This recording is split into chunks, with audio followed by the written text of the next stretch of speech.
دكتور خالد الجوادي من تاني، وتصريحات لإثارة الجدل من تاني بعد تصريحات أخيرة على فيسبوك بمشاكل في الإدارة بتاعة النادي الأهلي، ومشاكل في المدرب، ومشاكل في اختيارات المدرب.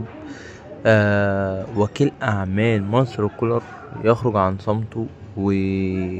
وقدامكوا أول صورة ظهرت إن التصريحات بتاعت دكتور خالد الجوادي، ممكن توقف الفيديو وتشوفها وتقراها كويس. هتلاقيه إن هو بينتقد كل حاجة في الإدارة والمدرب وحاجات كتيرة في صلاحيات هو كان أصلا مديها لنفسه بدون حق ساعة لما كان مترجم لمارسيل كولر في النادي الأهلي.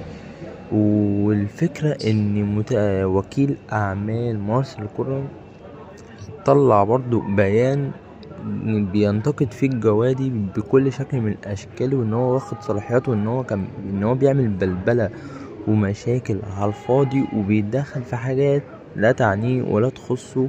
والبيانين موجودين قدام حضراتكم في الفيديو، والصورتين ممكن توقفهم وتشوفهم. بصراحة أنا مش فاهم دكتور خالد الجوادي عايز يوصل لإيه، وعايز يوصل ويدي نفسه يعني حاجات هو مش حقه. إن هو في فرق من إن انت تتكلم كرأي كمشجع، ورأي ان انت كنت في النادي، وان انت بتقول حاجات من وجهة نظرك انت اللي شايفها، وحتى لو فيها حاجات صح او حاجات كذا.